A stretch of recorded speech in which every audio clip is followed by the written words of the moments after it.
இது மகிமை நேரம். ஆண்டவரும் உலக இரட்சகருமாய் இருக்கிற இயேசு கிறிஸ்துவின் ஈடு இணையற்ற பரிசுத்த நாமத்தில் என் அன்பின் வாழ்த்துக்கள். உங்களை மீண்டும் மகிமை நேர நிகழ்ச்சியிலே சந்திப்பதிலே கர்த்தருக்குள் மிகுந்த சந்தோஷம் அடைகிறேன். வேதத்திலிருந்து இன்னைக்கு இன்னொரு பெரிய பரிசுத்தவானை குறித்து நாம் பார்க்க போகிறோம். வேதாகமத்தில் 634வது பக்கத்திலிருந்து இந்த பரிசுத்தவானுடைய வாழ்க்கை ஆரம்பிக்கிறது. வேதத்தினுடைய 634வது பக்கத்தில் இருந்து இந்த பரிசுத்தவானுடைய வாழ்க்கை ஆரம்பிக்கிறது. யார் ஐயா இவர்? இவர் பெரிய பணக்காரர், பெரிய கோடீஸ்வரர். இவர் நடந்து போனால் பிரபுக்கள் எழுந்திருந்து வந்தனம் செய்வார்கள். வாலிபர் பேசினாங்கன்னா தங்கள் கைகளால் தங்கள் வாய்களை பொத்திக் கொள்வார்கள். அவ்வளோ பெரிய ஆளு. வேற யாருங்க இவரு? உத்தமன், சன்மார்க்கர், தேவனுக்கு பயந்து பொல்லாப்புக்கு விலகுகிறவர். பெரிய ஆள், பெரிய பணக்காரன். ஏராளமான ஆடு மாடுகள், செல்வங்கள் எல்லாம் இருந்துச்சு, எல்லாம் நிறைவா இருந்துச்சு. ஆனா ஒரு நாளிலே சோதிக்கப்படுகிறார்.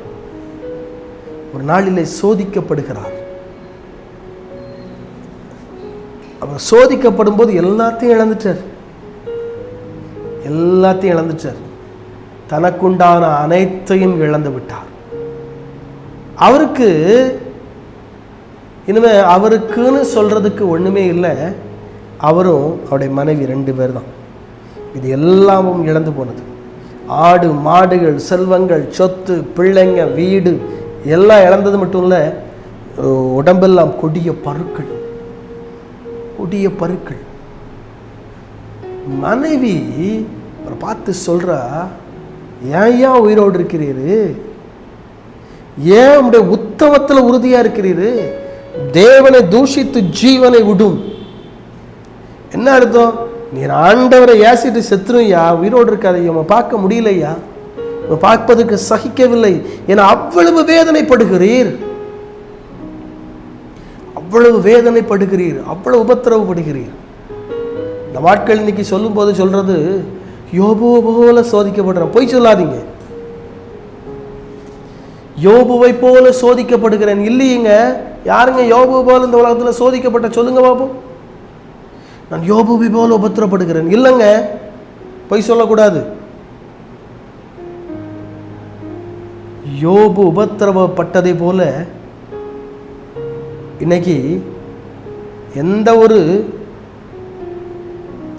கிறிஸ்தவனும் நான் அறிய உபத்திரப்படலை. அந்த அளவுக்கு உபத்திரவம். நான் சொல்றேன் இந்தியாவில். ஆனால் யோபை போல உபத்திரவப்பட்ட ஒரு சில பரிசுத்தவான்கள் இருக்கிறாங்க. அவங்க இல்லை, ஆண்டவரோடு கூட ஒரு ராஜ்யத்தில் இருக்கிறாங்க. ருமேனியாவிலே ஆண்டவருக்காக வல்லமையாக பிரகாசித்த ஒரு தேவ மனிதர், கர்த்தருக்காக வல்லமையாய் பிரகாசித்த ஒரு தேவ மனிதர், பரிசுத்தவான் ரிச்சர்டும் பிரான், பரிசுத்தவாட்டி சபினாவும் பிரான்.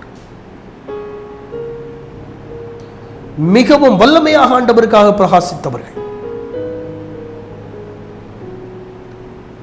பாதாள சிறையிலே இயேசுக்காக அநேக பாடுகளையும் உபத்திரவத்தையும் அனுபவித்தவர்கள்.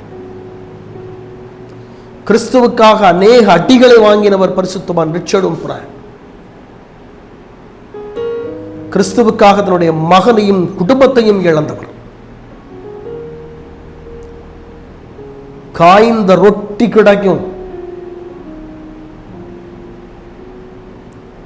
மிகுந்த டார்ச்சர், இயேசுவை விட்டுவிடுன்னு சொல்லி டார்ச்சர்.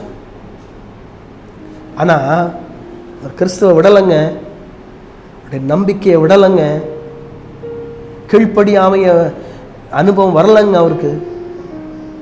அத்தனை பேரும் இயேசுவின் படத்திற்கு துப்பிட்டு சொல்கிறான், இவர் வேண்டான்ட்டு போகிறான். ஆனால் சபினா உம்ப்ரான் பரிசுத்தவாட்டி சொல்கிறாங்க, எல்லாரும் இயேசுவை காயப்படுத்துகிறார்கள், நீங்கள் அதை செய்யாதீங்க. பாருங்க எவ்வளவு பெரிய கீழ்ப்படிதலுங்க. யோபனுடைய வாழ்க்கையிலும் மனைவி சொல்றா, ஏய்யா உயிரோடு இருக்கிறது, தேவனை தூஷித்து ஜீவனை விடுயா, தேவனை தூஷித்து ஜீவனை விடும். ஆனா சொல்றாரு, நீ பைத்தியக்காரி பேசுற மாதிரி பேசுற, அன்னைக்கு கர்த்தர் கையில் நன்மை பெற்ற தீமையை பெற வேண்டாமா? வாயிலே பாவம் செய்யவில்லை, உதடுகளிலே பாவம் வரவில்லை.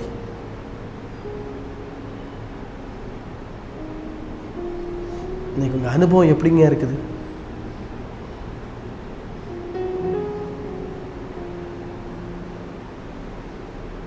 உங்க அனுபவம் இன்னைக்கு எப்படிங்க இருக்குது?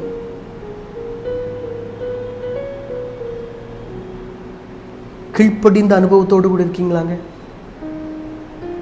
கீழ்ப்படிதல் உங்க வாழ்க்கையில் இருக்காங்க?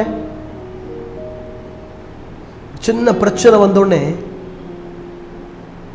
தேவனை தூஷிக்கிறீங்களே, ஏன் ஆண்டவர் அனுமதித்தார், ஏன் கர்த்தர் அனுமதிச்சாரு? அவருக்கு எல்லாம் தெரியுங்க. உங்க தகப்பனுங்க அவரு, உங்களை உண்டாக்குனவருங்க அவரு. அவர் செய்வது எல்லாம் நன்மைக்கு தான் செய்வார், தீமைக்கு ஒருவனுடைய வாழ்க்கையில ஒரு நாளை ஆண்டவர் செய்ய மாட்டார். தேவன் செய்வது எல்லாம் நன்மைக்கே. சொல்றான், நன்மை என்னைக்கு வாங்கினங்க அவர் கையில,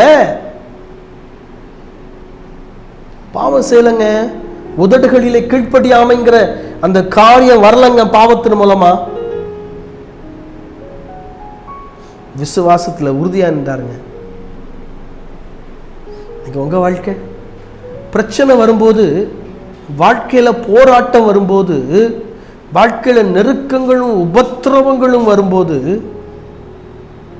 உங்க அனுபவம் எப்படிங்க இருக்குது? அப்படிப்பட்ட அனுபவத்தோடு இருந்த ஒப்பு கொடுங்க. ஆண்டவரே, கீழ்ப்படிதல் உள்ள அனுபவம் எனக்கு தாரு ஆண்டவரே கேளுங்க, நிச்சயமாய் ஆண்டவர் தருவார். அன்பின் ஆண்டவரே, நமக்கு ஸ்தோத்திரம். கீழ்ப்படிதல் உள்ள அனுபவம் எங்கள் வாழ்க்கையில கடந்து வருவதற்கு நீர் உதவி செய்யும்படியாக நான் ஜெபிக்கிறேன். தம்முடைய வல்லமையான கரம் கிரியை செய்யட்டும். இயேசு கிறிஸ்துவின் நாமத்தில் பிதாவே, ஆமேன்.